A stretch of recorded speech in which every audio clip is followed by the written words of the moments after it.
اگه تا الان پرواز بین‌المللی نداشتین و میخواین ترستون بریزه، تو این ویدیو میخوام مرحله به مرحله براتون توضیح بدم. پس با من همراه باشید. من حامد حسنی هستم، یک عاشق سفر و در این کانال اطلاعات و تجربیات خودم رو در مورد سفر با شما به اشتراک میذارم.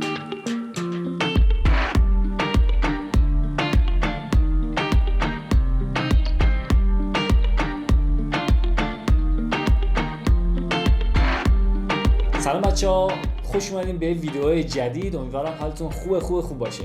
بعد از ویدیوهایی که در مورد بلیط و هتل و برنامه سفر داشتم، این ویدیوهایی بود که خیلی در موردش سوال بود.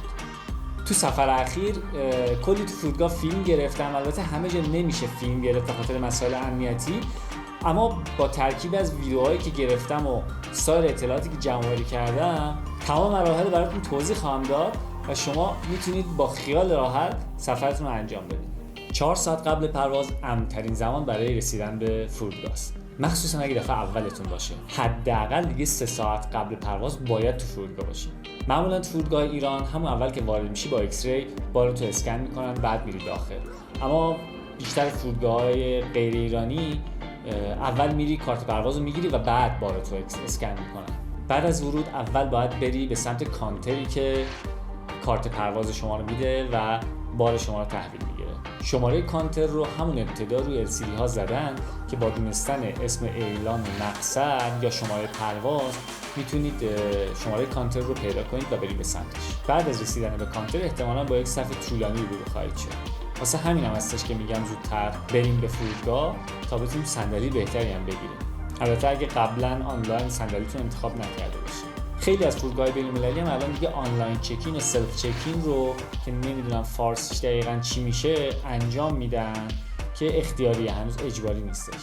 مدارکتون رو آماده داشته باشید و پیشنهاد میکنم که خودکارم باهاتون باشه، چون بعضی مواقع لازم میشه چه موقع ورود و اکثر موقع خروج فرمی رو لازم باشه پر کنید که بهتره خودکار همراهتون باشه. وقتی رسیدین به کانتر و نوبتتون شد، پاستون و در صورت لزوم ویزاتون چک میشه، چمدوناتون رو تحویل میدید و کارت پرواز رو تحویل میگیرید. خب اگه پروازتون مستقیم باشه که یه دونه کارت پرواز میگیرید و اگه که کانکشن باشه یا ترانزیت باشه 2 تا کارت پرواز میگیرید که بهتره که دومی رو فعلا یه جای امنی که گم نشه بگذارید. خب ما 2 مدل بار داریم برای هواپیما. یکی اونیه که همراهمون هستش، بهش میگیم کریان که با خودمون میبریم داخل هواپیما و داخل پرواز، و یکی دیگه هم هست اون که بزرگتر و تحویل کانتر میدیم، بهش میگیم چکین لاگیج. شرایط این چکین لاگیج و وزنش خصوصا برای پرواز به پرواز ممکنه فرق بکنه.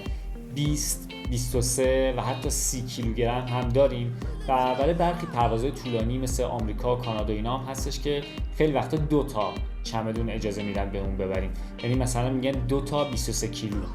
باید مراقب باشید که هیچ وقت وزنتون از این مقادیر بیشتر نشه، چون جریمه‌اش ممکنه خیلی زیاد باشه. این چمدان چکین رو که اینجا تحویل میدید در مقصد نهاییتون تحویل میگیرید. در مورد کریان با اینکه وزنش تو بلیتتون مشخص شده بین 7 9 تا 10 کیلو حد اکثر هستش، اما معمولا ایرلاین های درست حسابی مثل قطر ایرویز و ترکیش ایرلاین و امارات که ما بیشتر ازشون استفاده میکنیم بارتون رو وزن نمیکنن، به جز برخی ایرلاینایی که معمولا اصلا درآمدشون از رو همین بار و لوکاست هستن که اونا خیلی ممکنه که وزن بکنن. البته در مورد سایز تقریبا میشه گفت همه چک میکنن، چون باید توی اون کامپارتمنتی که بالا سر شما هستش جا بشه. علاوه بر این 2 تا باری که گفتم، یه بار کوچیک دیگه هم میتونید با خودتون ببرید که میتونه لپتاپ باشه یا یه کیف مثلا خانم‌ها، کیف دستی خانم‌ها باشه.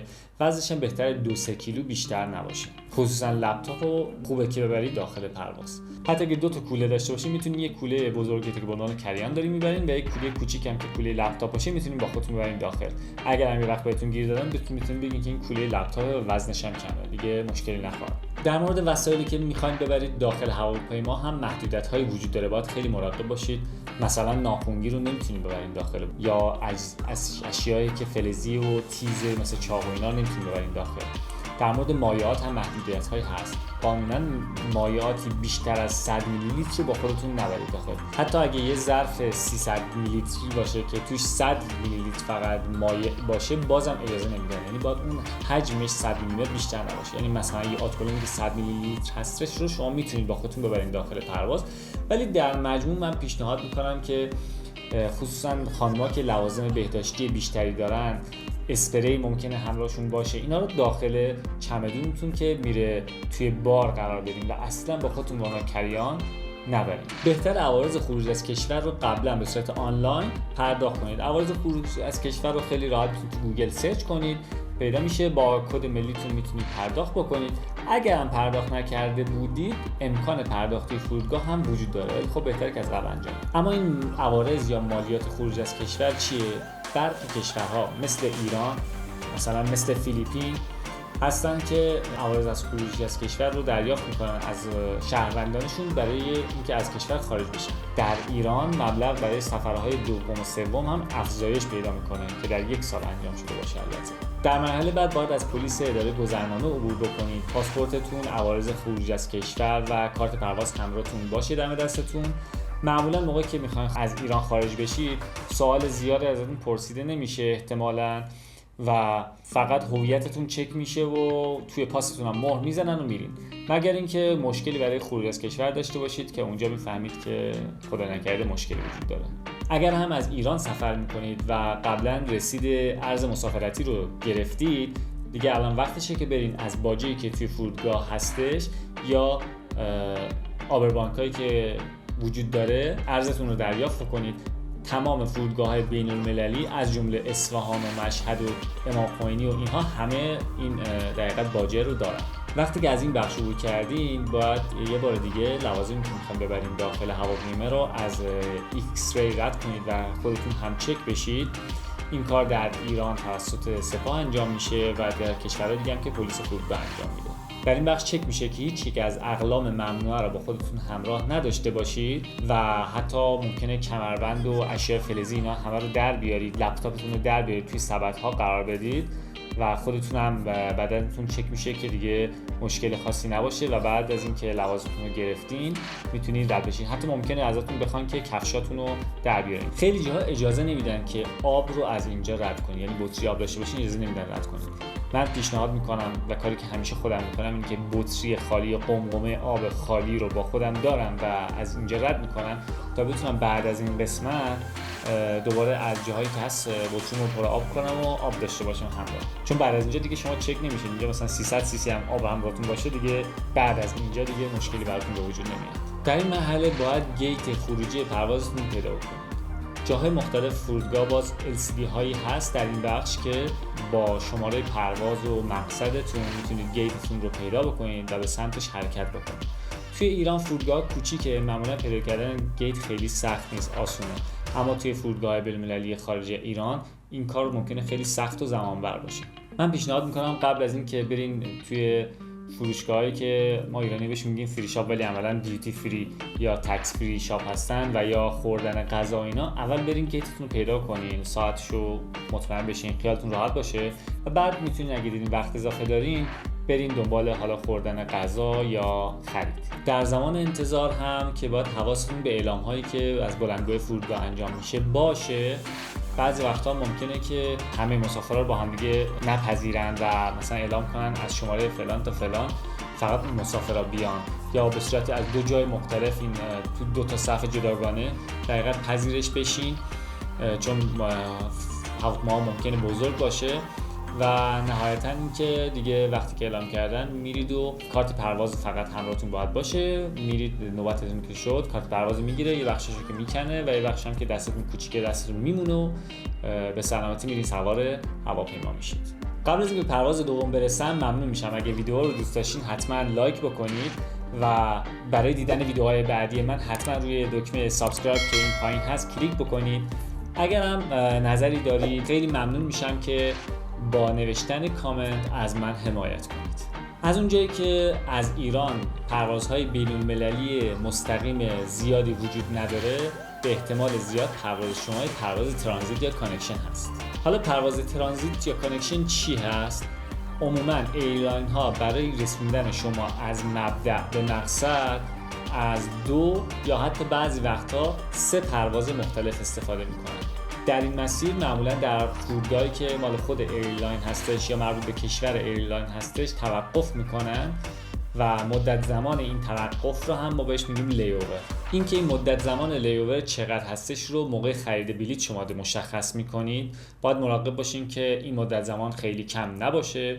خب زیاد بودنش هم میتونه خیلی خسته کننده باشه.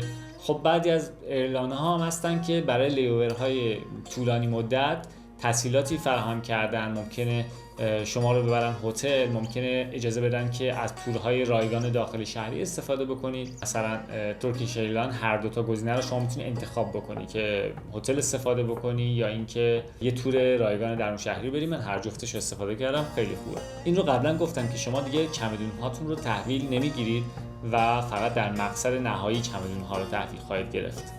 پس اینجا فقط کریانتون همراهتون هست. یکی از مواردی که خیلی سوال میشه اینه که چقدر لی‌اوور اون کم باشه میتونیم برسیم. اینو گفتم یه وقت اشتباه نکنید که فکر کنید میتونید سریع از وقتی که هواپیما پیاده شدید برید به گیتتون سریع بدوید و برسید و پرواز دوم برسید. آره ممکنه اتفاق بیفته، اما یادتون باشه که علاوه بر شما بار شما هم باید برسه. چمدان شما در کنار اون چمدان چند صد نفریه که احتمالاً توی پرواز بزرگ بودن میخواد تخلیه بشه، جا نمایی بشه، مشخص بشه که به کدوم هواپیما میخواد منتقل بشه و این مسیر زمانبر هستش. به خاطر همین حتی اگه شما خودتون هم برسید ممکنه بارتون نرسه و این براتون سخت. مگه فقط کریان همراهتون باشه که دیگه بتونید سبک و سریع حرکت کنید. خب وقتی که از پرواز اول پیاده میشید معمولا مسافرها به 3 تا دسته تقسیم میشن. کسانی هستن که مقصد نهاییشون همون فرودگاه است. فرض بگیریم که با ترکیش ایرلاین شما پرواز داشتید و الان در فرودگاه استانبول پیاده شدید و میخواین هم برین استانبول. پس دیگه شما نمیخواید وارد اون بخش ترانزیت بشید. در چنین حالتی شما باید توی تابلوها دنبال کلمه پاسپورت کنترل باشید و تابلوها رو دنبال کنید تا وارد بخش پاسپورت کنترل بشید و انگار از مرز هوایی وارد کشور ترکیه بشید. دسته دوم که ما بیشتر در مورد اونها داریم صحبت میکنیم کسانی هستن که میخوان به پرواز بعدیشون برسن و پروازشون کانکشن هستش. این نفرات باید توی تابلوها دنبال بخشی به اسم اینترنشنال ترانسفر بگردن. بخش سوم هم کسانی هستن که یک پرواز داخلی دیگه داخل ترکیه دارن. در چنین شرایطی شما باید روی تابلوها دنبال دامستیک ترانسفر یا همون مربوط به پروازهای داخلی میشه، ترانسفر به پروازهای داخلی هستش بگردید. حالا برخی فرودگاه ها هم مثلا مثل فرودگاه دوحه یا توی دبی اینا دیگه پرواز داخلی چون ندارن دیگه دامستیک ترانسفر معنا پیدا نمیکنه. خب شما که میخواید به پرواز دومتون برسید دنبال کلمه ترانسفر رو میگیرید و میرسید به بخشی که مربوط به ترانسفر هستش. اینجا دوباره قبل از اینکه اجازه عبور به شما بدن اون کریانتون و لوازم همراهتون مجدد چک میشه تا بتونید وارد بخش ترانسفر بشید. رسیدیم به فرودگاه استانبول در شهر استانبول و الان باید بریم که بتونیم یه جایی پیدا کنیم کمی استراحت کنیم. فرودگاه استانبول خیلی بزرگه. الان 5 دقیقه است داریم همینجور این ریلا میریم، هنوز که نرسیدیم به اینجا. خب وقتی که وارد بخش ترانسفر میشید شما با یک فضای خیلی بزرگ روبرو هستید که واقعا میتونه گیج کننده باشه.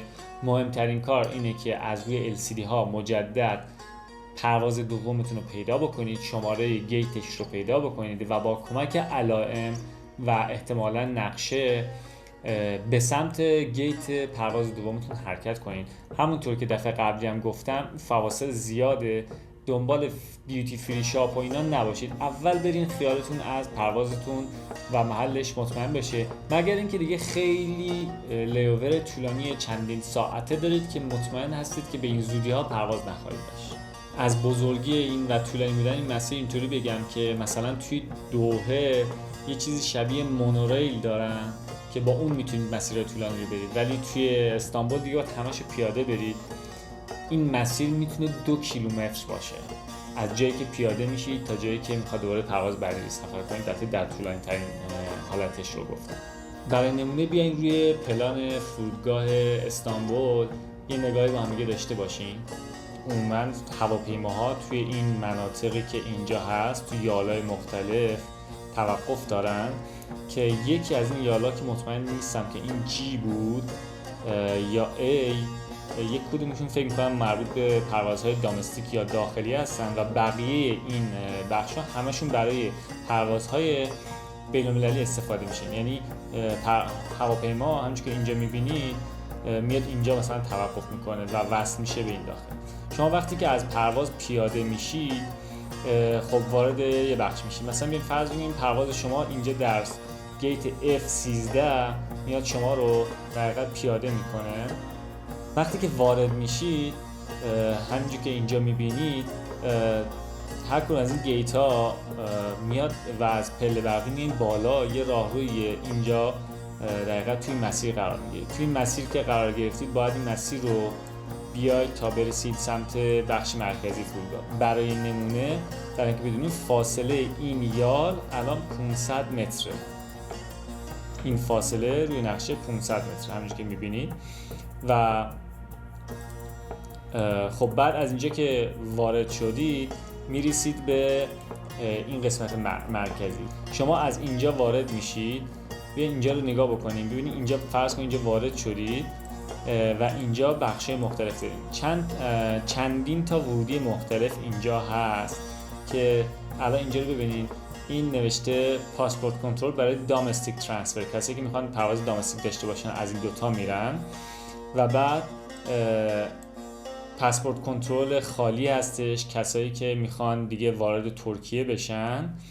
و بعد اینجا ببینید اینجا نوشته اینترنشنال ترانسفر. هر کدوم از این گیت ها وارد بشین فرقی نمیکنه، اینا همه صف‌های طولانی ممکنه باشه که شما از این قسمت باید وارد بشید و بعد همینجا چک میشید مجدد که لوازمتون رو دقیقاً اینجا کنترل میشه و اینجا پله برقی هستش که ازش میرید بالا و وارد اون سالن ترانزیت میشید. وارد سالن ترانزیت که شدین یک همچین فضایی فرض کنید که یه دفعه از اینجا وارد میشید. حالا کسایی هم که قبلا استانبول بودن و از استانبول وارد فرودگاه شدن از اینجا اومدن بلیطاشون رو دادن و بگیجاشون رو تحویل دادن و از اینجا پاسپورت کنترل میشن و وارد بخش ترانسفر میشن. شمایی هم که از پرواز اولتون اومدید میاید از این اسکلیتورهایی که اینجا هست، از این پله برقی که اینجا هست وارد میشید و یه دفعه وارد فضای خیلی بزرگی میشید. این فضا بچه‌ها خیلی بزرگه، شاید طولش همونجوری که گفتم شاید اینجا نزدیک 700-800 متر طولش باشه.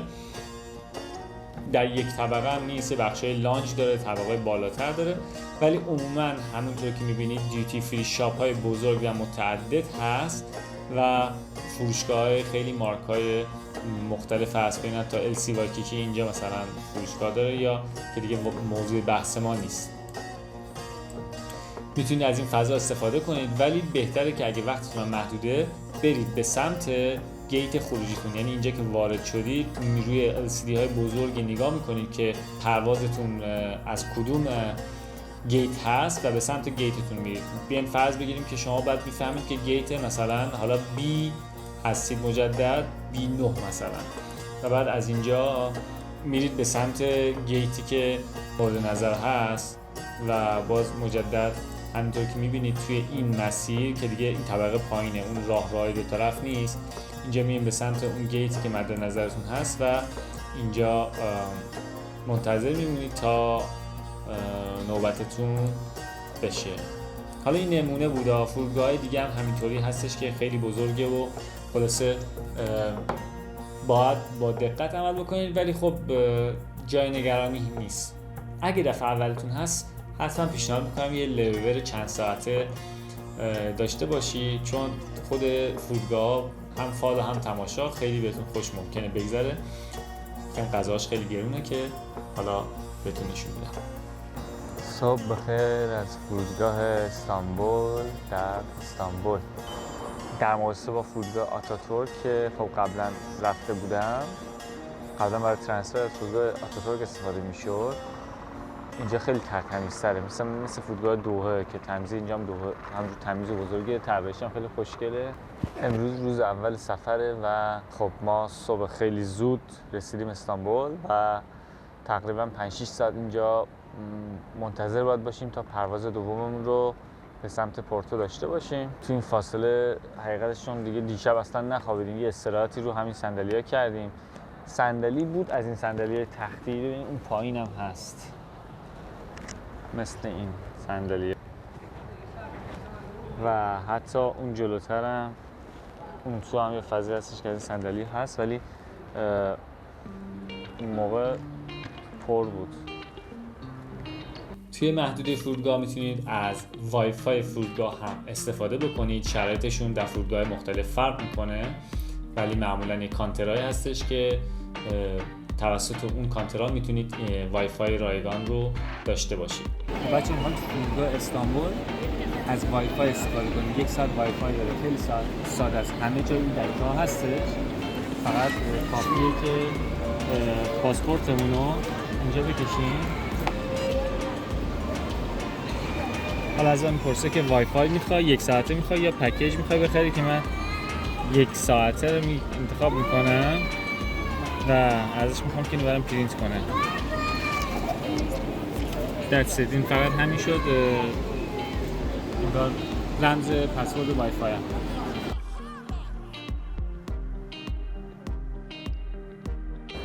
خب ما رفتیم فودکورت فرودگاه رو هم الان یه سرچی کردیم و تقریبا میتونم بگم کوچکترین مکدونالد هم بخوایم بگیریم توی کینگ برگر بود.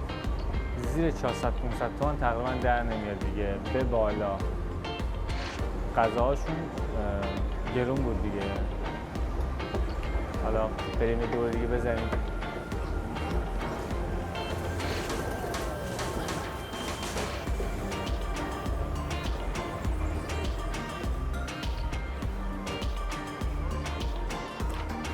کلا فرودگاه خیلی بزرگه و ما الان تقریبا 1 ساعت خورده داریم فرودگاه میچرخیم. هنوز فکر میکنم یکی از یالای فرودگاه رو گشتیم و هنوز باقی فرودگاه رو ندیدیم.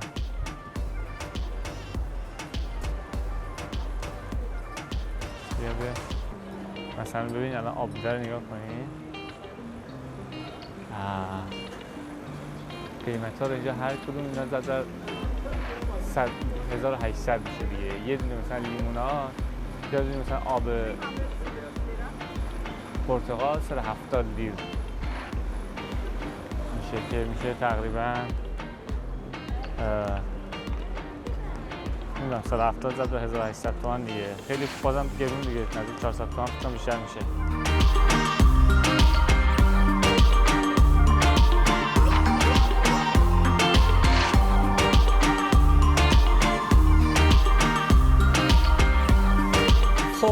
وقتی که موقع سوار شدنتون بشه، اون کارت پرواز اولی که گفتم یه جای امنی نگه داشته باشین رو الان لازمتون خواهد شد. تو این مرحله هم اگه که مقصدی که میخوایم بریم مثلا اروپا باشه و شینگن بخواد، ویزاتون هم کنترل میشه مجدد و تو صفحه‌ای میسید و همونطور که دفعه قبلی گفتم حواستون به اعلام ها باشه و خلاصه اون تیکه کوچیک کارت پروازتون رو براتون میمونه و اون تیکه دیگر رو میکنن و شما میرید و وارد هواپیما میشین برای پرواز دوم. حالا برخی کسی که مثلا میخوان فرض کنیم برن تورنتو، ممکنه پروازشون توی شهر دیگه توقف داشته باشه و باز یه بار دیگه این کار انجام بدن. همینطور باید همیشه مراقب باشین که این کانکشناتون به کدوم کشورها هست. واسه همین من الان فرودگاه دوحه یا مثلا استانبول رو مثال زدم چون دیگه برای ما ویزا نمیخواد. ولی اگه ترانسفرتون فرض کنید که توی کشور اروپایی باشه، یا فرض بگیم شما الان ویزای توریستی دارین برای کانادا، میخواین برین کانادا، نمیتونید از ایرلاین هایی که یا از هواپیماهایی که در اروپا توقف دارن استفاده بکنید. خب ببینیم غذای چی بوده. پاستا با زوکینی سس که میشه پاستا با سس کدو و این دوتا هم مطمئن نیستم چیه. پتک نون و یه تیکه کره، آیران که همون دوغ خودمون و نوشیدنی هم من پپسی گرفتم. غذای الهام که برنج با کوفته قلقلی و دوغش هم همونه، فقط به جاش هم آب پرتقال خواست. نوشیدنی الکلی من کسی بخواد میتونه انتخاب بکنه. شراب سفید و قرمز و آبجو هم هست و آبجوهای دیگه.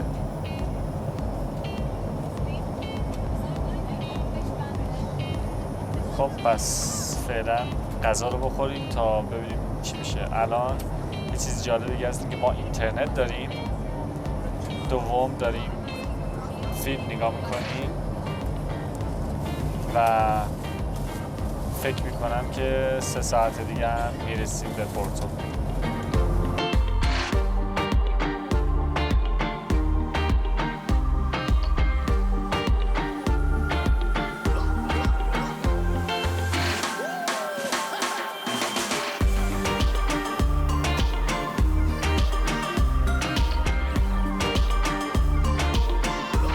خب وقتی که به مقصد رسیدید دیگه دنبال ترانسفر نمیگردید و در مقصد نهایی میرین سمت پاسپورت کنترل. زمانی که در مقصدتون به پلیس گذرنامه میرسید ممکنه از شما سوالاتی پرسیده بشه یا ازتون مدارکی دقیقاً درخواست بشه، چون اونجا مرز ورودی هستش و باید آمادگی داشته باشید. مثلا اگر که برای سفر توریستی اومدید ممکنه سوالاتون این باشه که مثلا با کی سفر میکنید، چند روز اقامت دارید، محل اقامتتون کجاست، ممکنه ووچر هتل ازتون بخواد، آیا بلیت برگشت دارید یا نه، ممکنه بلیت برگشتتون رو ببینه. خب خود ویزا و این مدارک شناسایی اینام که طبیعتاً لازم هستش. حالا اگه نوع ویزاتون فرق کنه، مثلا دانشجویی باشه یا فرض کنید که برای شرکت در یک کنفرانسی همایشی اومده باشید، ممکنه سوال متناسب با اون متفاوت باشه.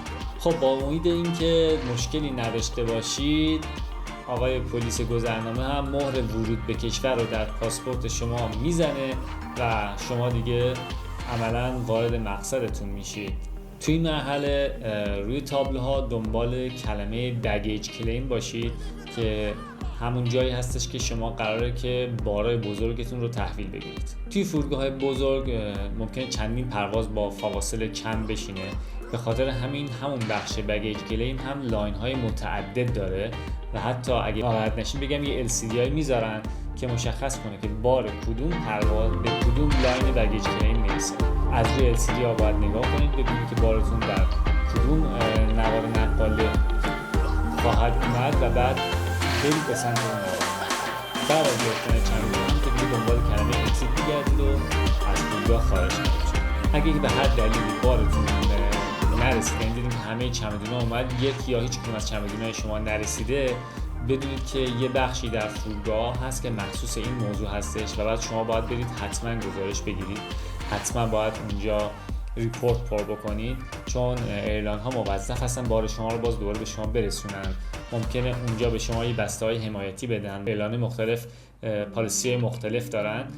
برای خود من اینجوری شد که بار ما توسط ترکیش به ما نرسید و ما اونجا حالا چه بسته موقت گرفتیم و غیر از اون هم یه فایلی برامون پر کردن و بار رو به ما 2 روز بعد توی شهر دیگه در هتلمون به ما تحویل دادن. حالا اینکه چی شد و بعد ما چجوری از اینا خسارت گرفتیم خودش داستانی که توی ویدیو دیگه بهتون میگم. این بود تمام مواردی که شما برای یه پرواز بین‌المللی اون هم با ترانزیت لازم هست بدونید. با رعایت این موارد با خیال راحت سفرتون رو انجام بدید. امیدوارم که دوست داشته باشید. ممنون میشم که لایک بکنید، دکمه سابسکرایب رو برای ویدیوهای بعدی حتما بزنید، زنگوله کنارش هم بزنید که دیگه عالیه که به شما خبر میده. نوشتن کامنت هم همیشه هم باعث حمایت از من میشه، هم که به یوتیوب کمک میکنه تا بدون این ویدیوهای خوبی بوده و به بقیه هم نشون بده. ممنون که تا این لحظه با من همراه بودید. تا ویدیوهای بعدی، خدا نگهدار.